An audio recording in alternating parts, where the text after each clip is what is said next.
Before a given piece of hardware launches, including an Xbox piece of hardware, I always try to see the good, the positive potential in the idea of a device leading up to its launch. And that's for selfish reasons. You see, the more exciting a product is, the more excited fans will follow it, and the more they will click on my videos that are excited about it, and I will make frankly, more of a profit for me, my family, and the other people that work on the Moore's Law is Dead team.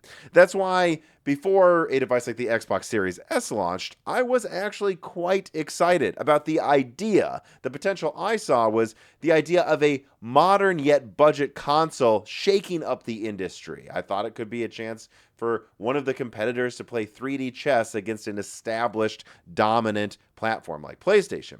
However, at the end of the day, my allegiance is always to the truth and calling balls and strikes, saying it how it is, at least how I see how it is. And unfortunately, before the Xbox Series S launched, well, it seemed clear to me from the developers I was talking to and from what developers were saying publicly that it was not a good implementation of this idea of a modern budget console. And I was unfortunately forced to report the truth that I did not think it would turn out well for Xbox.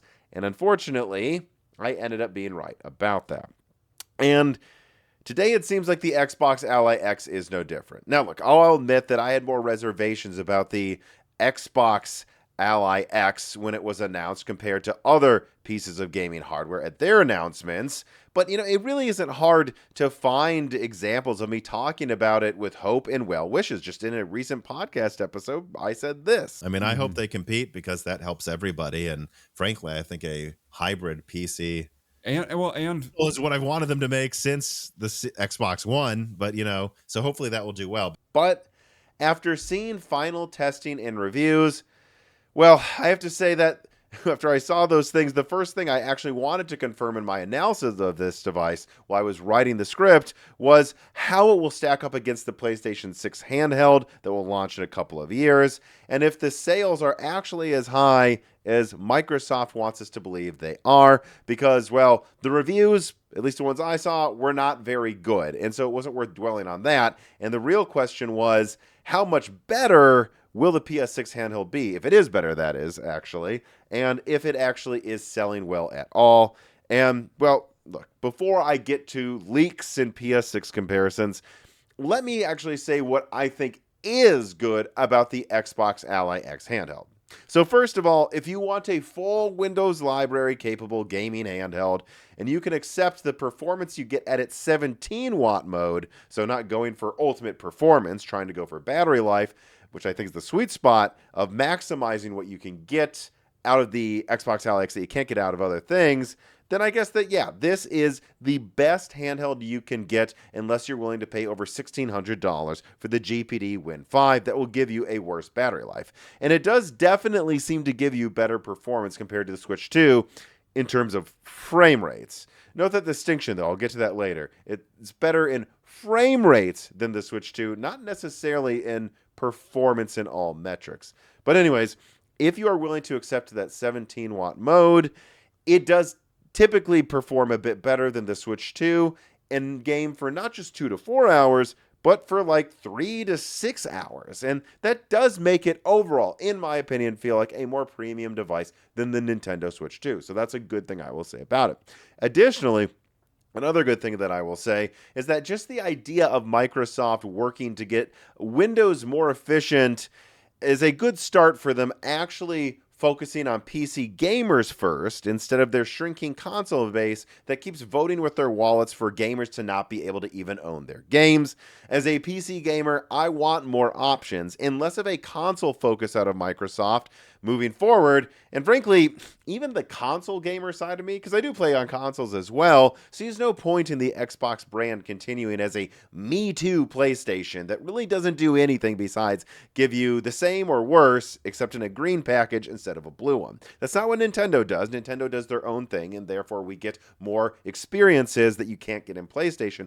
I want Microsoft to find a way to make the Xbox brand do that, and this sort of macro level beta test for an operating system that is a hybrid console PC that I assume they're beta testing, for the Magnus console coming out soon. I think that's an awesome step in the right direction for the Xbox brand.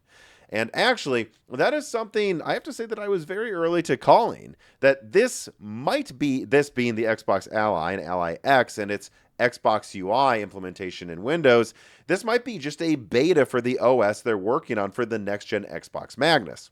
Well, I don't know about you, Dan. I think that's the plan all along. I think the ROG Ally is a beta for their new OS, and then that's going to expand to everything over the next 5 years. However, I do need to correct something that I said in that recent episode of Broken Silicon you just saw, and that is that I don't really think that the Ally X is a beta build of the operating system that will go in Xbox Magnus. If anything, it's an alpha build. When you see the disappointing performance of the Xbox UI that was included in this device. And I think this was most succinctly broken down by the people over at PC World that in their review, well, you can see in a Cyberpunk benchmark that the Xbox UI does nothing at all to boost performance over standard Windows. And because of that, compared to the previous gen Asus Ally X, which remember is using a Phoenix-based APU, not even Hawkpoint, so this is 2 generations old, it's only 15% faster. That is pathetic. That suggests that the Ally X is not a console. It is just a gaming PC with no real optimizations that really work yet that boost it over the competition that also use a Windows operating system.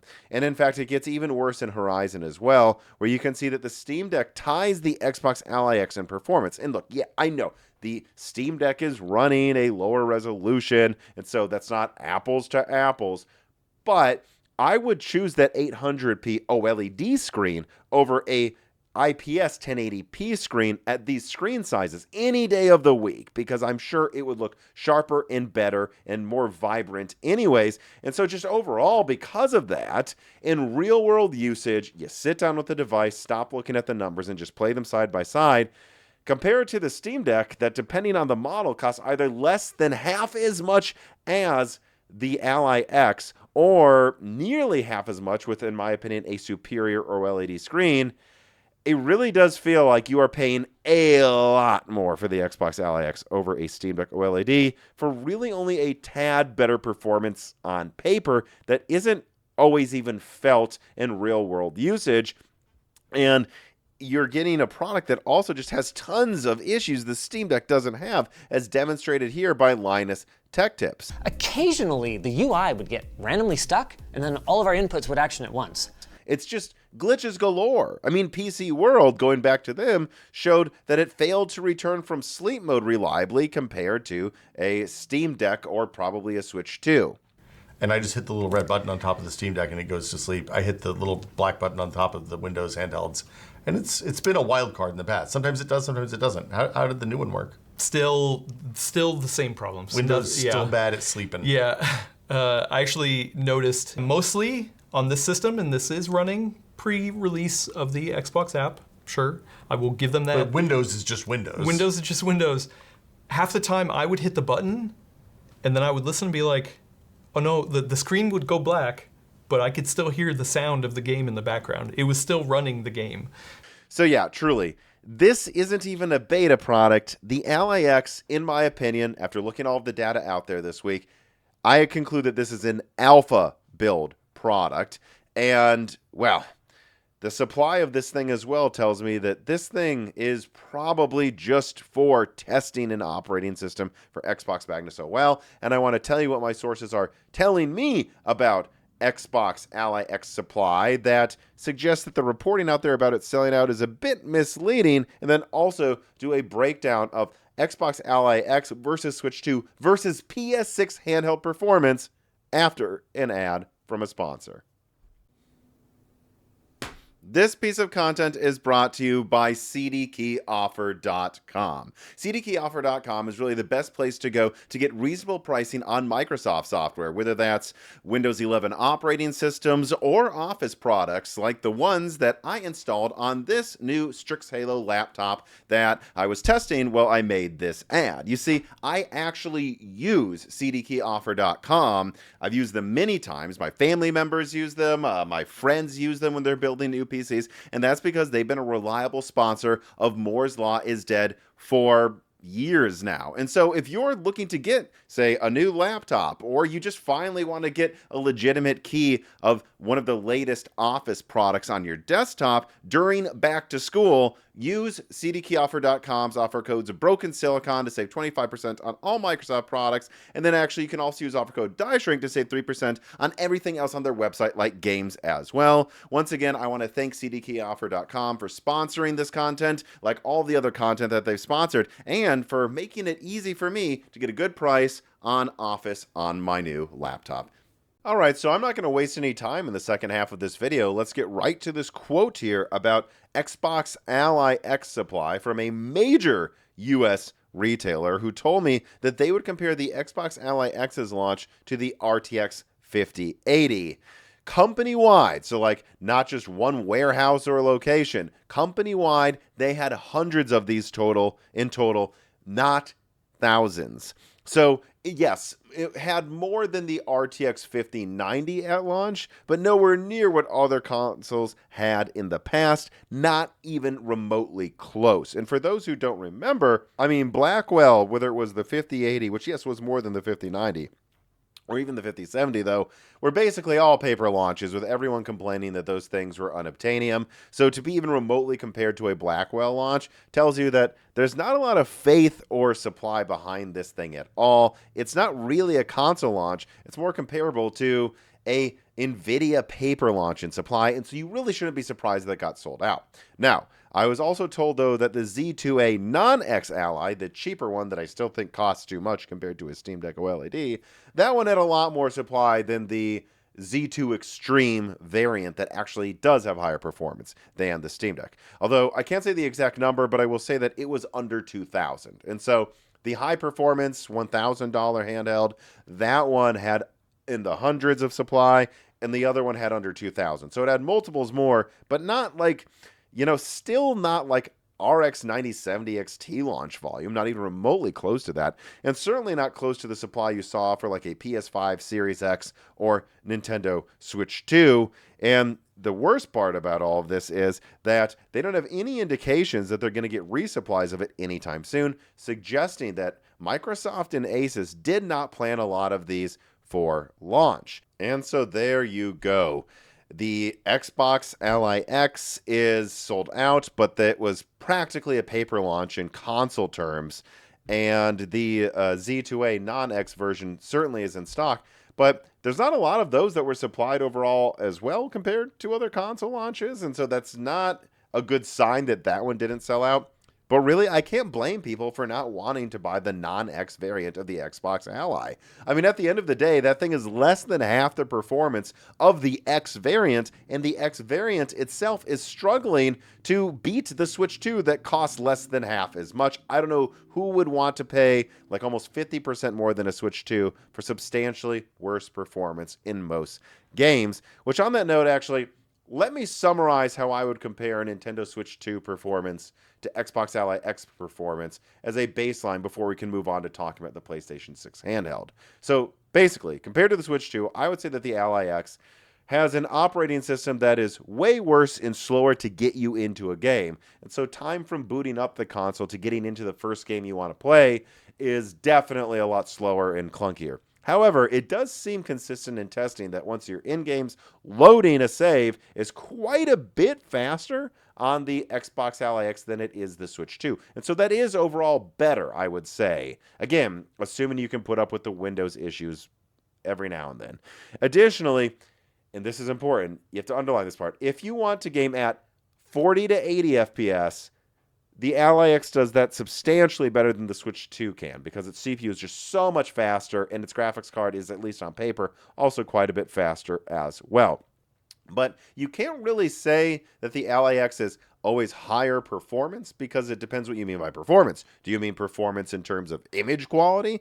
Because in that department, the Switch 2 seems to be a pretty clear winner there. Like, even the performance mode in the Switch 2 of Cyberpunk looked better to me than, like, whatever they were doing using FSR on the Xbox Ally X, and that's quite disappointing. But there really is no option for high refresh rate gaming in a lot of these AAA titles on the Switch 2. Some games, yes, but not all of them. And if you are willing to compromise and have image quality that is a bit worse than the Switch 2, you can often get frame rates that are 50% to twice as high, but you will get worse image quality. So if you insist on at least 60 frames per second gaming and are willing to sacrifice per image quality to get there, the Ally X is much more capable at doing that. But I have to say, it's insane that the image quality is really ever worse, because this is a much newer 4 nanometer console that is competing with an old 8 nanometer APU that has less compute units in the Switch 2. And it's pathetic that it seems the Xbox, or really let's just say that Windows, is holding back performance this much in the supposed console handheld. And actually, on that note of Windows holding back the Xbox Ally X this much, that gets me to my final point. And it is that, yes, I guess if you want the full Windows gaming library, well, actually, this isn't the best thing. The GPD Win 5 is the best thing for doing that, because it has so much silicon, so much brute force, that if you can pay for it, it makes up for the issues that you get with Windows and gives you next-gen AAA handheld gaming today without having to wait for the PlayStation 6. But that's what I'm getting to here. If you can't wait for the PlayStation 6, I do think most people, as long as they can put up with the console experience, should just get a Nintendo Switch 2. And that's because they are true consoles, the Switch 2 and PS6 that is, that are optimized to the metal with their operating system. And that matters so much more for a handheld, it turns out, that's what we've learned this week, than it even does for a traditional home console that you plug into a wall. You see, when you go below 30 watts, like gaming handhelds do, every watt counts twice as much. And it seems like what we've learned this week is that the console optimizations that you see in things like a PlayStation or Switch 2, the things that make a PS5 often perform 10 to 30% better than you would think it should based on the specs, it seems like those optimizations in a power-constrained handheld make it perform doubly as well compared to the equivalent Windows handheld because of how inefficient and wonky Windows is. And in fact, that leaves me with only one more thing to do, and that's estimate how much better I believe the PS6 handheld will perform relative to the Switch 2, and also compared to the Xbox Ally X. And yeah, look, the PlayStation 6 handheld is also going to have an operating system that performs much better in a handheld than the Windows that is used by the Xbox Ally X. In fact, most devs tell me that Nintendo's operating systems are quite a bit less optimized than you would expect for a bespoke console compared to Sony. So if anything, the numbers I'm about to show you on screen are conservative because it's well known that PlayStation's OS is more efficient and easier to use than Nintendo's, and has less constraints, actually, would be a better way to put it. But anyways, if I take the performance of the PlayStation 6 handheld that I leaked, a video you should all check out if you haven't already, by the way, that is to say, we take this product that has a much faster CPU than the Switch 2, and then the same number of compute units as an Xbox Ally X, but with a wildly better RDNA 5 architecture and a 50% wider memory bus that also has faster RAM. I found with my scratch math that in docked versus docked mode, the PlayStation 6 handheld should be nearly 3 times faster than the Nintendo Switch 2, before we even consider the fact that FSR 4 or possibly even FSR 5 will be used by the PS6 handheld, and that should be wildly better than the nerfed DLSS 3.1 in the Switch 2. Remember, some games on the Switch 2 are even using FSR 1 because they couldn't get DLSS working well enough. When you consider that the Switch 2 is running DLSS 3.1 or sometimes FSR 1, and that the PlayStation 6 handheld will run FSR 4 or 5, which is already competitive with the latest DLSSs that are way better than 3.1. Yeah, that's going to be quite an advantage. But then if we look at the scratch math in handheld mode, I would still suggest the PS6 will be almost twice as fast as a Nintendo Switch 2 in docked mode. Now again, that doesn't sound that impressive because we're talking about the Switch 2, I guess, but it is when you consider one of them is in handheld mode and the other is in docked mode, and you still get double the performance, and that's without even considering that it will have better upscaling tech in ray tracing. And by the way, that's because in handheld mode, the PS6 handheld does not downclock the clock speeds remotely as much as the Switch 2 does in handheld mode. In fact, the Switch 2 downclocks in handheld mode so much that I believe the 3nm Canis APU in the PS6 handheld might actually deliver almost 3.4 times the performance when you compare handheld to handheld mode. And yes, that does sound way better than what the Ally X is delivering right now, doesn't it? And to be fair, look, on paper, and maybe if they could get some console level optimizations actually working through the Xbox UI, on paper, the Ally X should be performing about twice as good as the Switch 2, but it seems to only be performing 20 to 50% faster. And so a console that should have eventually ended up being maybe only 10% weaker than the PlayStation 6 handheld, maybe 30% at most, I think it's going to end up being about half the performance after seeing how unoptimized it is doing against the Switch 2. And so, again, I would definitely wait for the PlayStation 6 handheld if you don't just get a Switch 2 now, and avoid the Xbox Ally X unless you have really specific reasons for wanting it. And also, I would say that because I don't think you're going to have to wait that long. I have already leaked that the PS6 should be manufactured in 2027, and I've actually shared said documentation with Dustin from Sacred Symbols and Last Stand Media on a recent podcast of Broken Silicon. Go watch that where the leak happens. So Dustin can back up my information that is when Sony will be manufacturing these consoles. The wait isn't going to be that insane. I would not get an alpha build of Xbox Magnus. I would just wait for the real thing. And actually, on the note of Xbox Magnus, I have to say, Microsoft, you have got a lot of work to do. If this is a beta, or I would argue alpha for your next-gen console, you're not even close to getting this ready, and you only have 2 years to finish it. Get to work and do not let your next-gen console launch in this state, or it will be game over for Xbox. All right, that is going to do it for this video. I hope you enjoyed it. If you did, please make sure to like it, to share it, to use hype points. I guess those exist now if you open it up on mobile. Give this video hype points on YouTube too. And also comment down below. I'm curious what you think about all of these handhelds. It really is, if sometimes disappointing, still very interesting to analyze all of these things. They're very different, and there's always surprises, it seems, with all of these devices, so I want to hear what you think about them as well below. And then also consider joining Moore's Law is Dead on Patreon. If you do, you'll get access to a Discord at the proper tier. You can discuss this with me and thousands of other patrons who would love to speak with you, including me. Or, even at the lowest tier, you can get access to a roster of Die Shrink episodes, essential ones. Another one just came out recently, actually, that looks at all sorts of different things, like confirming things about Zen 6 Magnus and tons of, not Zen 6 Magnus, Zen 6 Medusa Halo, and a bunch of other products as well. Those are like 1 hour long bonus videos that come out multiple times a month only to patrons. And also at the lowest tier, you'll have access to asking guests questions.